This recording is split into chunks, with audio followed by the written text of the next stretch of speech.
Coffee makes you nervous. Switch to Postum.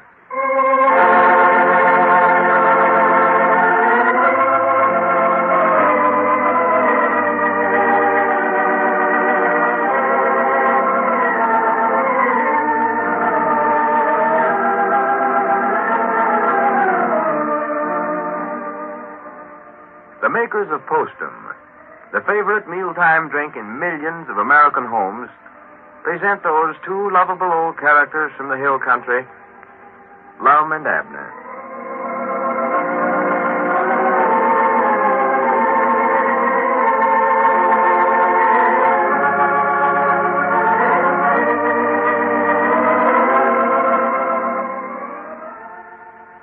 Friends, if you'd known Tom Wright, or anyone like him, a few months ago, I'm sure you'd have thought he was a pretty fine person. He had a good job, a nice home, just about everything he wanted. And one reason for his success was his grand disposition. He was so cheerful and good-natured, an altogether likable person, always ready to help the next fellow. Then somehow Tom began to change. One day, his employer asked him to do some small favor. Tom said, "Confounded, why pick on me all the time? Can't these other fellows do anything around here? I'm sick and tired of being imposed on." And from then on, his disposition got steadily worse. Now, what had happened? What had changed him from a cheerful, likable, accommodating person to a selfish, cranky, irritable grouch? His doctor said it was nerves. Coffee nerves. And by that, don't get the idea. I mean, coffee makes everybody nervous, because nothing's further from my mind. Lots of people can and do drink coffee with no harm at all. But lots of others shouldn't touch it. So if you're troubled by nerves, and you know nerves can make you touchy and irritable, or give you indigestion, or keep you awake, and you suspect coffee may be responsible, or even partly responsible, by all means, switch to Postum. For there's no caffeine or stimulant of any kind in Postum that could possibly make you nervous. Enjoy Postum steaming hot. Enjoy its distinctive, full-bodied flavor. Make it your regular mealtime drink instead of coffee, and see what happens. Even in 2 weeks, after you've given Postum a fair trial, see if you aren't less nervous. See if you aren't feeling better. See if you haven't got your pleasant, likable disposition back again. Drink Postum. There's a reason. And now, let's see what's going on down in Pine Ridge. Well, you know, the Jot'em Down store has been leased to the motion picture company that's now in Pine Ridge to make a Lum and Abner picture. The old fellows decided to put on a sale last Tuesday and dispose of all their old merchandise, and so make the store more modern for the picture company, only to learn that this was the one thing they didn't want done.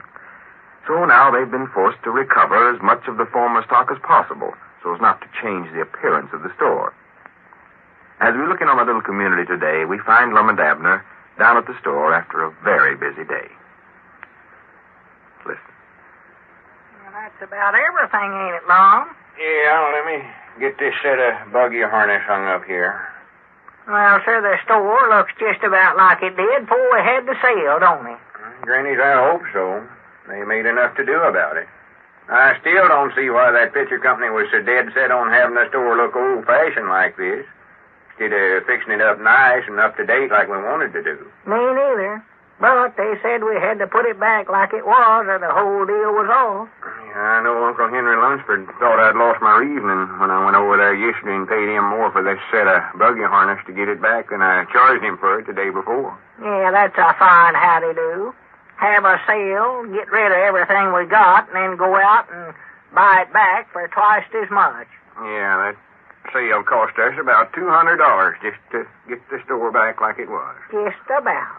And Squire Skimp's making all the money out of it, too, paying us $150 a month and renting it to the picture company for $500 a week. Yeah. Makes me so dead blame mad every time I think about it. I could go just work. quit bringing up the subject. The deal with Squire's done made. Ain't no use to try to do nothing about it now.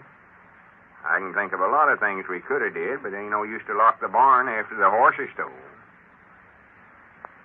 Huh? I said, nothing. I'm sorry I said it. Whose horse is stole? Nobody's. I just said that. Well, now, somebody's horse has been stole around here, Lum. We ought to tell Elizabeth. She's the chief of police, and it's up to her to... For goodness sakes, there ain't been no horse stole, Abner. I just said there ain't no use to lock the barn door after the horse is stole. Yeah, well, how could they lock the door after he stole if he ain't been stole? You're trying to protect somebody, Lum. I know. You just let that slip. That's about what you done. Abner, if somebody's horse was stole, I'd tell you.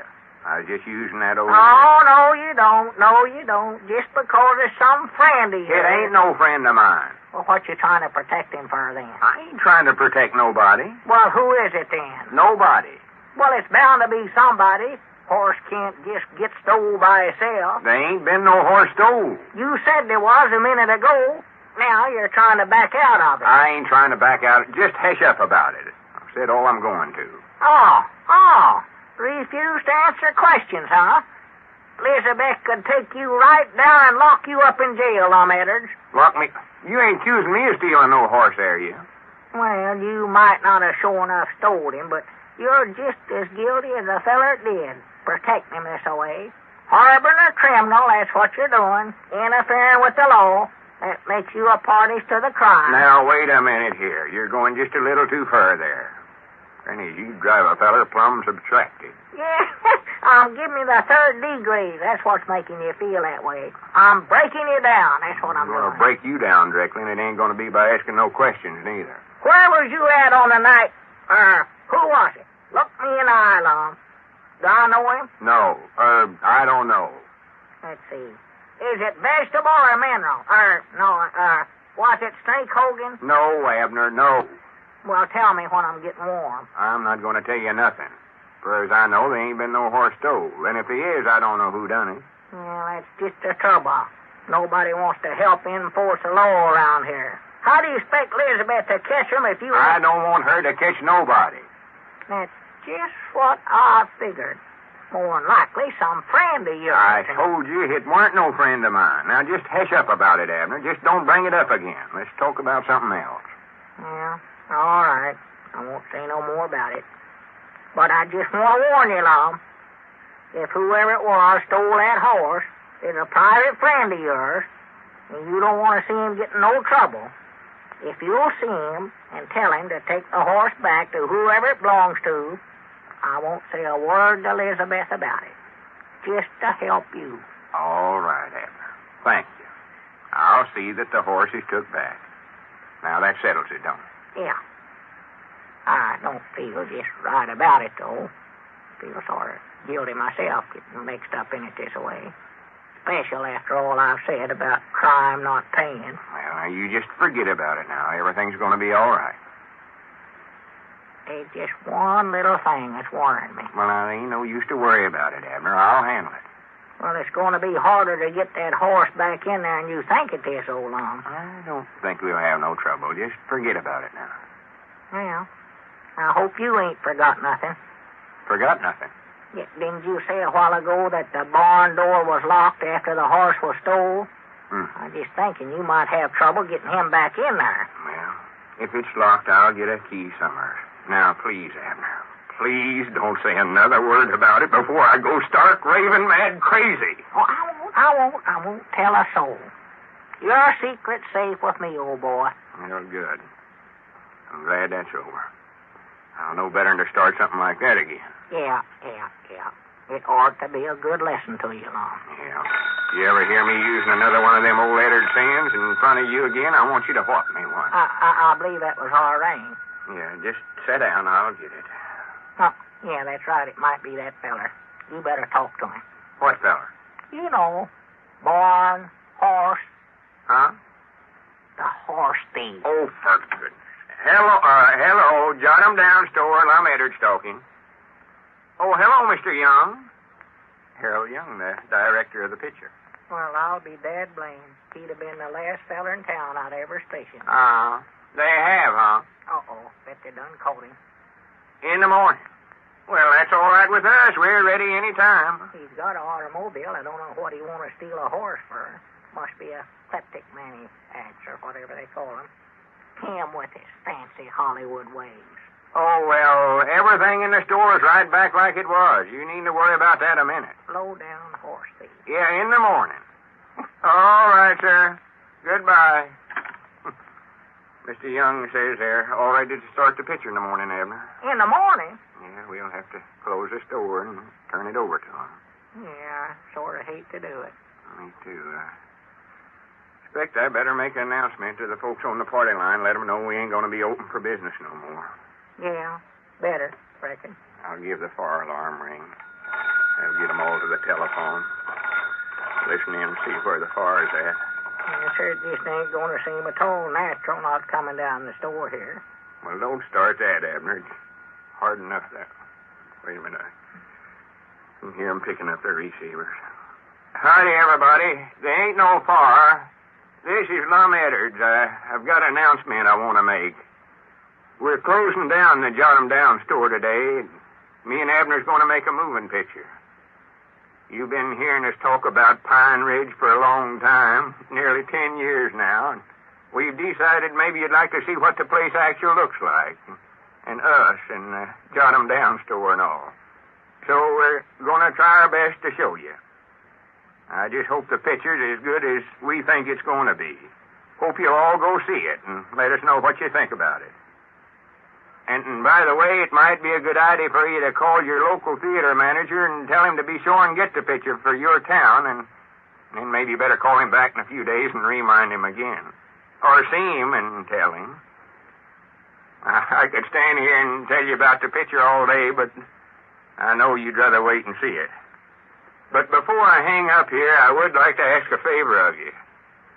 For over 2 years now, the Postum Company has made our little visits with you possible. And I think it'd be awful nice of you folks to sit down right now and write them a little letter of thanks. It'll let them know you've been listening. We'll appreciate it, and I know they will. Just address your letter to the Postum Company, the Postum Building, New York City. Well, I reckon that's all. I don't like to say goodbye. Abner, have you got anything you want to say?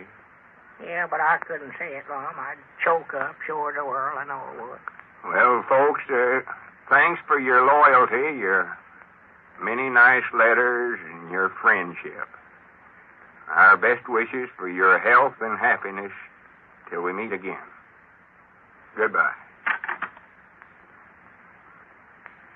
What you all puddled up about? Come on, let's get out of here, Lum. It's past closing time now. Yeah.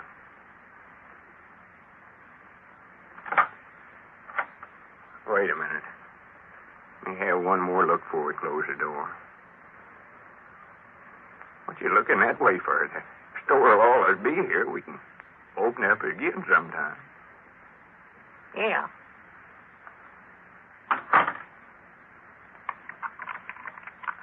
Where's the... Oh, you've already got the sign on there. It don't look hardly right. Jot'em Down store. Temporary closed. Tonight brings us to the close of our present series of programs with our two old friends, Lum and Abner. In bidding them and you goodbye, the makers of Postum wish to express their sincere thanks to the old fellows, and also to tell you how we appreciate the many friendly letters we've received. We sincerely hope you've enjoyed our little visits to Pine Ridge and that you'll continue to enjoy fond memories of them.